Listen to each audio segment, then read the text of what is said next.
Oh, it's already up there behind me. Does anybody else think you watch YouTube too much for the educational purposes? Yeah, I can mess you up in the head sometimes. Have you got some wackos back there? Yeah. It really does. They get to the point, and it's hilarious. Because some of these people you look at and you're going, man, they're stupid. And other guys you look at and go, man, they're brilliant. And you know when people are looking at you going, man, you're stupid. I'm not quite sure who is who anymore, or to what end. Some of them just seem so obvious, and others seem so complicated. I love people whose arguments, basically because I say so. Those are the best ones. I'm a parent because I say so. Okay, that's great. Anyway, so let's get back to some kind of resemblance of church here. It's going to be short. It's a holiday. I don't know why we're, I just have to preach on a holiday. A holy day, as it were, right? Let us stand and read this great, big, giant verse. Acts 3, number 6. Then Peter said, silver and gold have I none, but such as I have give unto thee. In the name of Jesus Christ of Nazareth, rise up and walk. Let us pray. Dear Heavenly Father, thank you for this day, Lord. Thank you for this opportunity to be gathered together in your house. Let us hear your word and understand what you would have for us. In Jesus' name we ask, amen. You may be seated. You can tell it's a holiday when I start on verse 6, and verse 1 through 5 sets it up. Verse 7 and 8 finishes it. But let's just go right in the middle here. Silver and gold have I none. That's what I'm after. The story plot is this crippled guy's out in front of the church begging for money. The two apostles, Peter and John. Peter and Paul. Got to rob Peter to pay Paul, right? Peter and John show up and go, hey, gold and silver have I none. Get up, go to work. Well, what I'm going to look at is the silver and gold have I none. Amen? Everybody with me on this one? Yep. Been there, done that? Yep.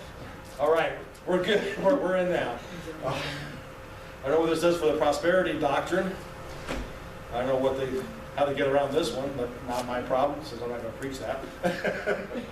Silver and gold have I none. We'll talk about being poor. Some of us are better at it than others. All of us have been there or will be there. Just give it time. It's America. You'll get around to it. When it comes to being poor, the great philosophies of our times got to be Stalin and communism. All those who play a little computer game called Civ 1 or 2 or 3 or 4 or 5 or 6. What is Stalin's quote? If I feed the poor, I'm a saint. If I ask why the poor have no food, I'm locked up. I'm an enemy of the state. Stalin also had religion as the opium of the masses. It basically give somebody religion, you don't have to feed them no more, they'll be happy and work for you, and life will be good. And actually, that part really is true, except for the drug reference. What does the Bible say about being poor? There's got to be a good half dozen, and at least one or two I can think of. What are some of your favorite poor scriptures? Let the poor drink and forget their sorrow. Oh, he's so mine. For all of you anti-alcohol out there, you got to deal with that one. It's true. But what I was going for is, and then the mind just goes blank. What else is there? Someone will come up with it. Jesus said, the poor you will have always. Well, what I was going for is, it's hard for a rich man to be saved. Meaning it's a lot easier when you're poor. Why is that? So the poor have to rely on God. The rich man relies on his own money. And those of you who are old enough and have been around the rich and the poor, you know that there's a difference between how they think, how they do, and whatever. I mean, I got a lot of children. A lot of this rich and poor stuff has to do with personalities. A lot of it has to do with that. If you're good at certain things, you can make a lot of money in America.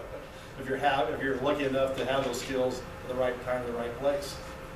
I got this little book called The Executive Hobo.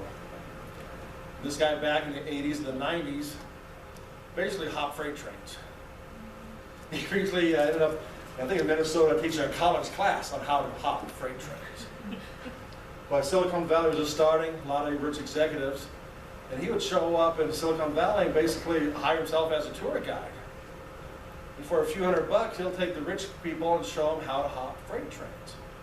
And there was a time where, what are you going to do with your money? There's only so many things you can buy, and experiences are always cool. And hopping a freight train, a lot of children grew up, a lot of men at least, boys grew up watching freight train and go, how cool is that? Well, I'm a multimillionaire, I can't buy a train yet, but, what would we like to go hop a freight and travel from the West Coast to the East Coast? And he went out and did it, and tells these great stories about it. Three of my favorite ones, once they jumped the train here in Sacramento, ended up in Salt Lake City, and the railroad cops, the bulls, caught him. And they're roughing him up, giving him a hard time. The guy goes, hold it, pulls out a cell phone, which in the 90s was quite rare, not like they are nowadays. Waits 20 minutes, and a limousine shows up and takes him away, and the cop is standing there going, what happened? Once the guys made it as far as Colorado, we had just in Colorado, got out and got off the train, and as John could probably attest, most cities next to the bus station or train station is where the Salvation Army shows up, or the other ministries for helping the poor. These people got out and Salvation Army and had a nice meal and talking to people, whatever, and everybody's moaning and groaning about the government and how nobody has no money and whatnot.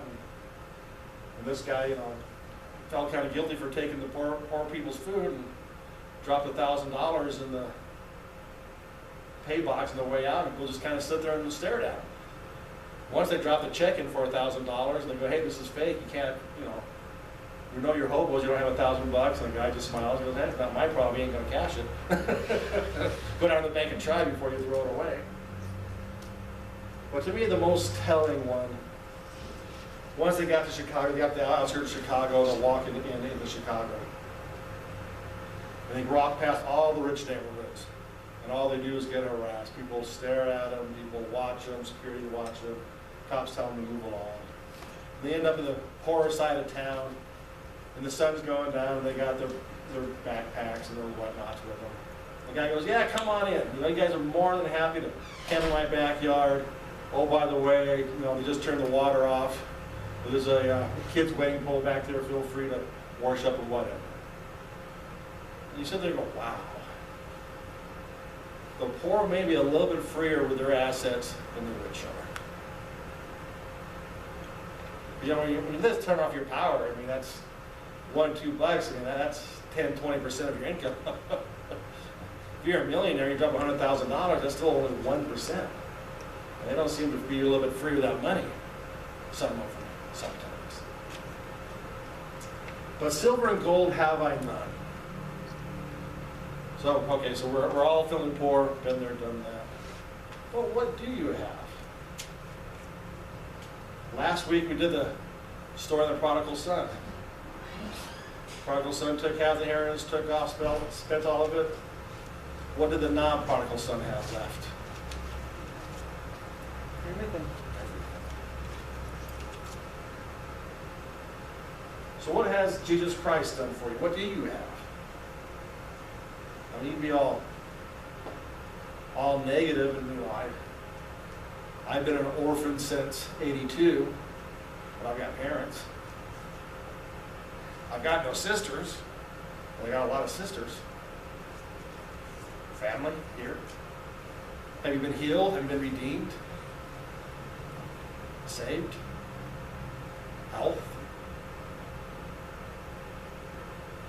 It's much like the count your blessings. We'll skip the bank account part. But what do you need in this life? Let's go back to the opiate of the masses. What are you really looking for?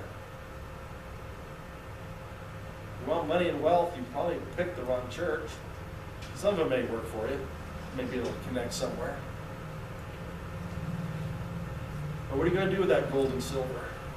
What are you going to pay for your soul? Or for your peace? What are you really worried about? And why? I mean, I've been there, done that too. I find it, kind of hilarious. I remember getting my first electricity bill that's pink instead of white. It's like, ah! I'm at the point now where I just don't care. I can live without electricity. We call it camping.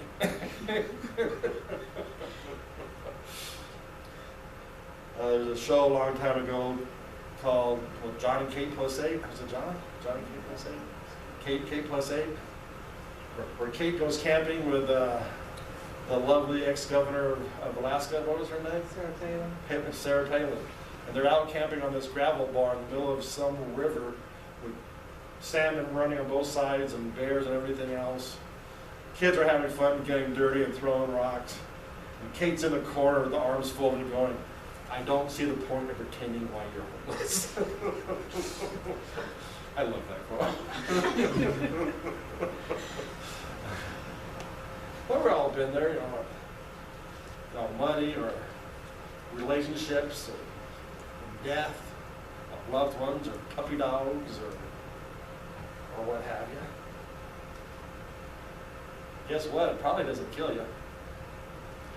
And if it does, I guess all your problems are over anyways. Yay or nay, up or down, pretty much solves the whole problem, does it not? So what are you searching? What are you looking for?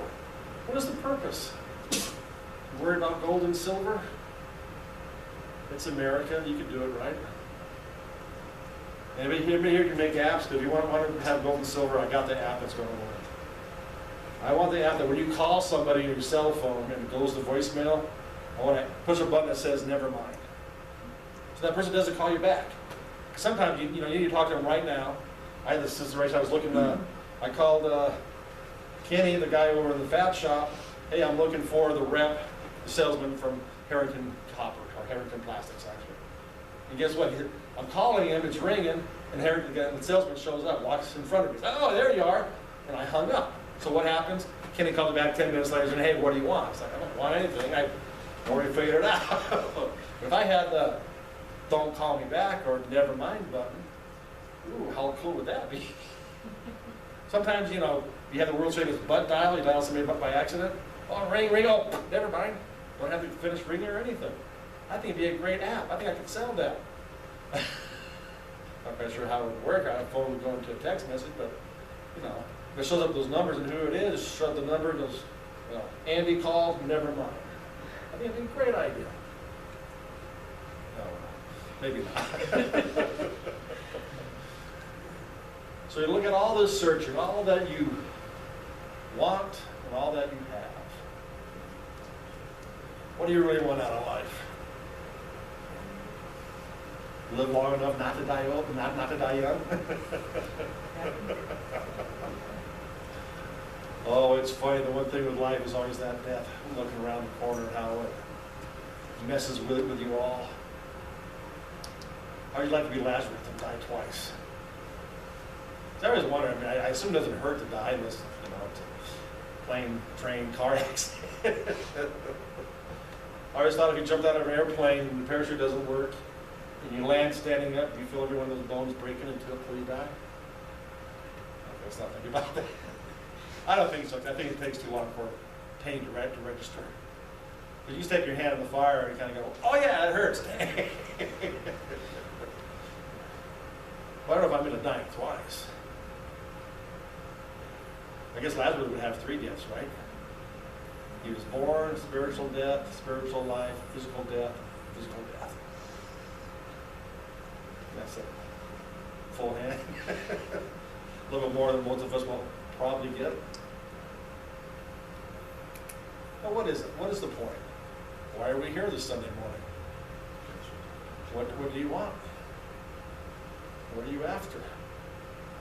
What are you seeking for?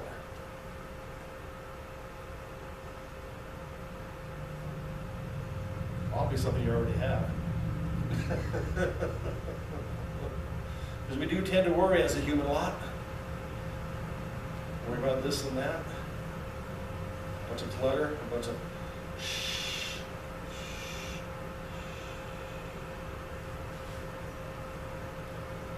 That's what we all need, a good night's sleep. I've had the rest, and what I need is a good night's sleep. Well, it's awfully early, because we're gonna have some steak tartare for lunch. I think Okay, what? it's time. Oh, let us stand. Let's count your blessings.